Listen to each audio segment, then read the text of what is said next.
am going to explain the weakly singular Volterra integral equations, and after that I am going to solve some numericals based on this topic. So first of all we have to see the general form of second kind of Volterra weakly singular Volterra integral equation. So here the weakly singular Volterra integral equation of the second kind is given by u of x is equal to g of x plus integration from 0 to x beta upon under root x minus t u of t dt, and where this x is belongs to this interval 0 comma t. So this is one particular case, and in this case here power of x minus t is 1/2. Now we have to see the general form. So the general form of weakly singular Volterra integral equation is given by u of x is equal to g of x plus integration from 0 to x beta upon x minus t raised to alpha u into u of t dt, and here this x is belongs to 0 to t and this alpha lies between 0 and 1. So here we can take the value of this alpha is any fractional value. So this is the general form of weakly singular Volterra integral equation, and this is one particular case when power of this x minus t is 1/2. So we are going to solve this type of weakly singular Volterra integral equation. Now here in this equation, here beta is a constant and his g of x is a homogeneous or non-homogeneous function. So this is very much similar to the Volterra integral equation. Just comparing the Volterra integral equation and weakly singular Volterra equation. So we have the general Volterra equation of second kind is given by this u of x is equal to f of x plus lambda into integration 0 to x k of x t u of t dt. So here lambda is parameter and this k of x t is our kernel. So this equation and this equation are very similar. Just we have represented this non-homogeneous part by this g of x in weakly singular Volterra equation, and here beta is constant and here lambda is constant, and here kernel k of x t is of the form 1 upon under root x minus t. So this is some differences between Volterra integral equation and weakly singular Volterra equation. Now we have to solve this Volterra integral weakly singular Volterra equation. So first we have to see the Adamian decomposition method. Now we have to see the theory of this Adamian decomposition method. So to determine the solution of solution u of x of equation 1, this is our equation 1. U of x is equal to g of x plus integration 0 to x beta upon under root x minus the u of t dt. So we have to solve this equation 1. So solution of this equation 1 is determined by using this decomposition. So we have to use this u of x is equal to series n running from 0 to infinity un of x. So I am going to give the equation name as equation 3. So putting this equation 3 in equation 1 in both sides of equation 1. So here and here I am going to putting that series.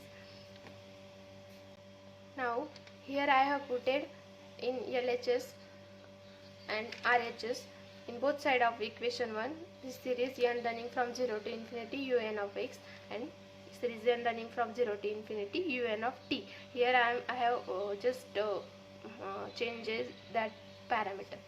So expanding this series we get u naught of x plus u1 of x plus up to so on up to infinity equal to g of x plus integration 0 to x beta upon under root x minus t as it is, and expanding this series. So we get u naught of t plus u1 of t plus up to so on into dt. Now multiplying this term with each components u naught of t u1 of t up to so on.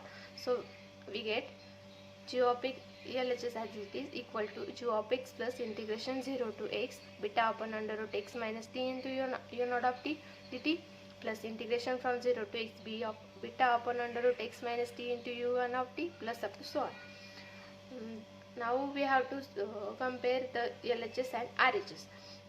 So after comparing LHS and RHS, we get u naught of x is equal to this term, u1 of x is equal to this term, and up to so on.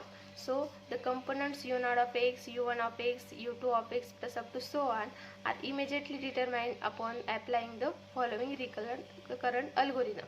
So here this is the algorithm.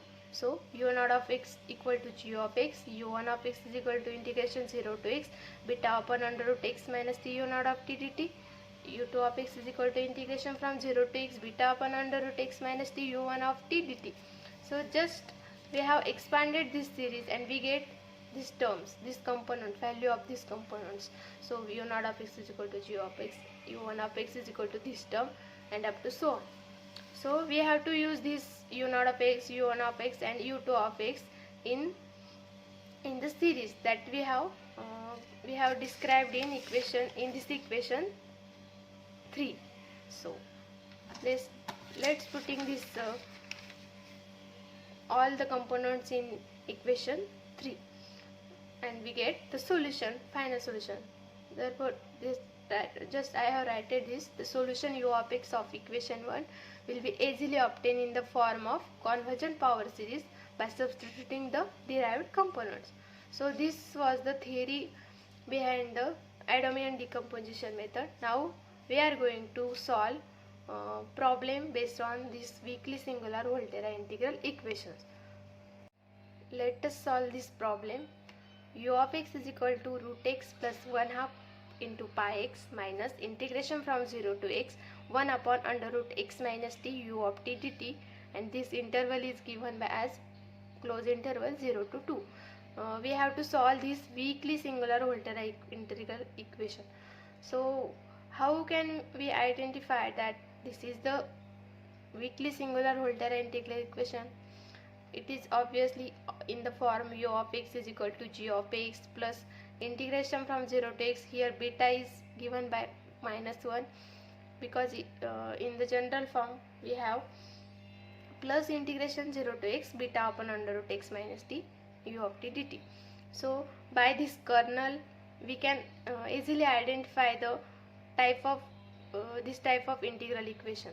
So first of all we have to write the given integral equation. So the given weakly singular Volterra integral equation is given as u of x is equal to root x plus 1 half into pi x minus integration from 0 to x 1 upon under root x minus t u of t dt, and given interval is I is equal to 0 to 2. Give it as equation 1. Now this comparing this equation with the general form. What is the general form? U of x is equal to g of x plus integration 0 to x beta upon under root x minus t u of t dt. After comparing we get g of x is equal to this root x plus 1 half into pi x and get beta is equal to -1. Now using decomposition method, we have just seen the how these components are derived. So we have u naught of x is equal to g of x.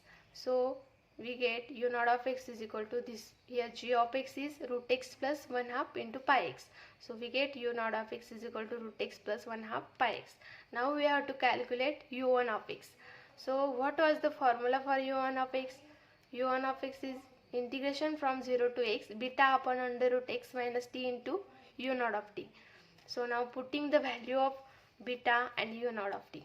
So we get u1 of x is equal to integration from 0 to x, beta is -1 upon under root x minus t, and in bracket we have to put the value of u naught of t. So we have u naught of x. Now converting this x variable into t variable we get u naught of t. So we have u naught of t as root t plus 1 half pi into t into dt. Now multiplying this term in bracket, so we get u1 of x is equal to minus into integration 0 to x root t upon under root x minus t dt minus, I am taking constant term outside the integral sign, so pi by 2 into integration 0 to x t upon under root x minus t dt. name this equation as equation 2. Now we are going to find these both integrals separately, and then after solving these two integrals, we will put the value in this equation 2. So to find this integration 0 to x root t upon under root x minus t dt and integration from 0 to x t upon under root x minus t, we are going to substitute some value for t. So we are putting t is equal to x sine square theta. So after differentiating, we get dt is equal to, here we have to differentiate sine square theta. So after differentiating, we get, here x is constant, and derivative of sine square theta is 2 sine theta into derivative of sine theta, which is cos theta. So here we get 2x sine theta into cos theta d theta. Now we have to change limit also. So now we have to change the limit according to 0 and x. So if our t is 0, putting here 0, so we get 0 in place of t. So what will be the value of theta? So shifting this x in LHS, we get 0 is equal to sine square theta, means we have divided this 0 by x. So we get 0 is equal to sine square theta. Now we have to find what will be the value of theta. So at what angle we get what angle of sine we get value 0. So we know that sine 0 is 0. So here for t is equal to 0, we get theta is equal to also 0. So if t is equal to 0, then theta is 0. Similarly, we have to find what will be the value of theta when our t is equal to x. So putting x t is equal to x in LHS. So we get x is equal to x sine square theta. Now shifting this x in this side, we get 1 is equal to sine square theta. So at which angle value of sine is 1? At pi by 2. So theta will be pi by 2. So we get, if t is equal to 0, theta is equal to 0, and if t is equal to x, theta is equal to pi by 2. Now converting the given these integrals in by putting this all the values. So we get, now considering the first integral, integration 0 to x root t upon under root x minus t dt. So putting the limits, new limits, integration 0 to pi by 2, putting the value of t under root x sine square theta upon under root x as it is, minus value of t is x sine square theta into value of dt 2x sine theta into cos theta d theta. Now we are separating the root. So root x into root of sine square x is sine square, square and square root get cancelled, and we get sine theta only. And here taking x common, so we get in bracket 1 minus sine square theta into 2x sine theta into cos theta. Now again separating the denominator root in the denominator, so we get root x into 1 minus sine square theta is cos square theta, and root of cos square theta is cos theta. So integration 0 to pi by 2 root x into sine theta upon root x into cos theta, and this term as it is. So here cos theta get cancelled, root x get cancelled, and we get 2x into sine square theta d theta. Now we have to integrate with respect to theta. So this x term is constant, so we are taking it outside of integral sign. So we get 2x into integration 0 to pi by 2 sine square theta d theta. Now we have to solve the integration of sine square theta. Now for simplicity, we are putting the one formula, sine square theta is equal to 1 minus cos 2 theta upon 2. So here I have put this value of sine square theta, 1 minus cos 2 theta upon 2 into d theta. So here 1 by 2 is a constant, and by taking outside of integral sign, 2 and 2 get cancelled. So here just remains x in bracket. I have separated the integration, so I get 0 to pi by 2 1 d theta minus 0 to pi by 2 cos 2 theta d theta. Now I am integrating. We know that integration of 0 to x 1 d theta is theta, minus integration of cos theta is sin 2 theta. Cos theta is sin theta, so here we have cos 2 theta, so integration will be sin 2 theta upon 2, and putting limit 0 to pi by 2.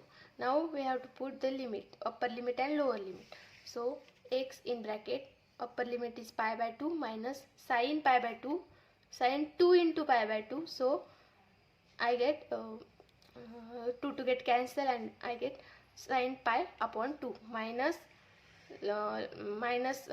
subtracting the lower limit, so minus lower limit is 0 plus, because here minus, and we are subtracting the lower limit, so minus minus become plus sin 0 upon 2. Then x in bracket pi by 2 sin pi is 0 minus 0 plus sin 0 also 0, so I get integration 0 to x root t upon under root x minus t dt is equal to x pi upon 2. So giving name is as name it as equation 3. Now we have to find the second integration, that is integration 0 to x t upon under root x minus t dt. So again putting the value of limits and putting the value of t and dt, so we get integration 0 to pi by 2 x sin square theta upon under root x minus x sin square theta into 2x sin theta into cos theta d theta. Now so here sin square theta into sin theta becomes sin cube theta, and this root x will divide this x, and we get x divided by root x, we get root x, so only remaining terms are 2 into root x, means root x means x raised to 1 by 2, so x raised to 1 by 2 into this x and sin cube theta, and cos theta will be cancel each other, so 2x into x raised to 1 by 2 sin cube theta into d theta. Now this x is a constant term, so taking outside of integral side, we get 2x raised to 3 by 2 into integration 0 to pi by 2 sin cube theta d theta. Now we have to solve this sin cube theta, integration of sin cube theta. So for this we are going to make some adjustments. So we know the formula for sin 3 theta. So what is the formula for sin 3 theta? It is just 3 sin theta minus 4 sin cube theta. Here we have sin cube theta.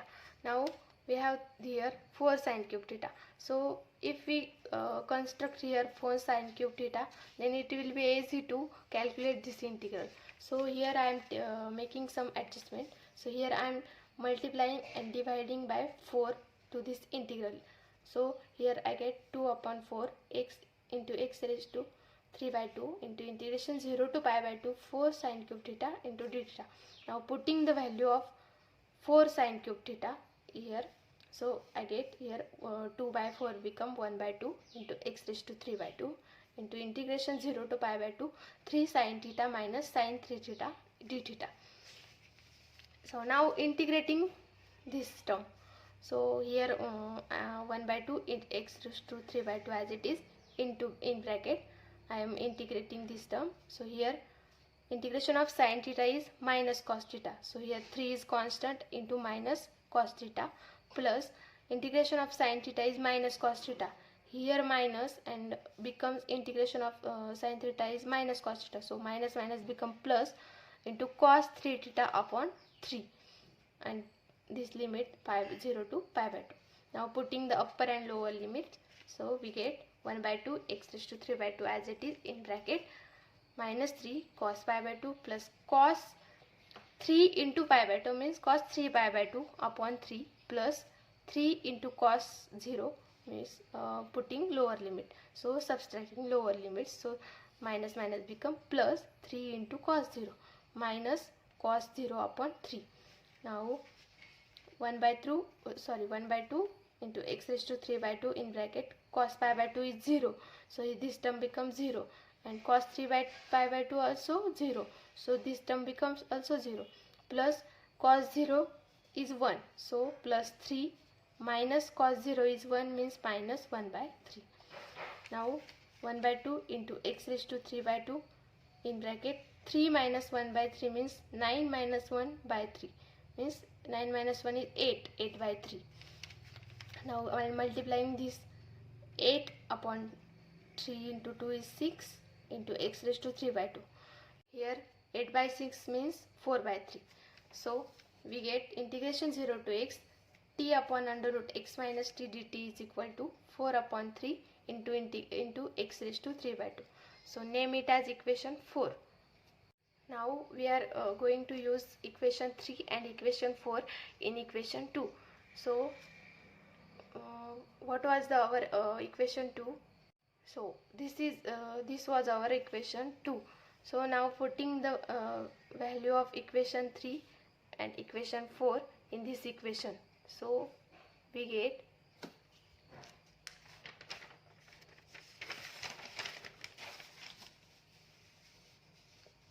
so here I have put equation value of first integral and value of second integral. So u1 of x is equal to minus pi x upon 2 plus, sorry not plus, here in equation 2 there is a minus sign, so minus pi by 2 into 4 by 3 x raised to 3 by 2. So u1 of x is equal to minus pi x upon 2 minus pi by 2 into 4 by 3 x raised to 3 by 2. That is u1 of x is equal to minus pi x upon 2 minus, here 2 1s are 2, 2 2s are 4, so 2 pi by 3 into x raised to 3 by 2. Now what was our u0 of x? So our u0 of x is root x plus pi x upon 2, that is 1 by 2 into pi x. Now let's comparing this u0 of x and u1 of x.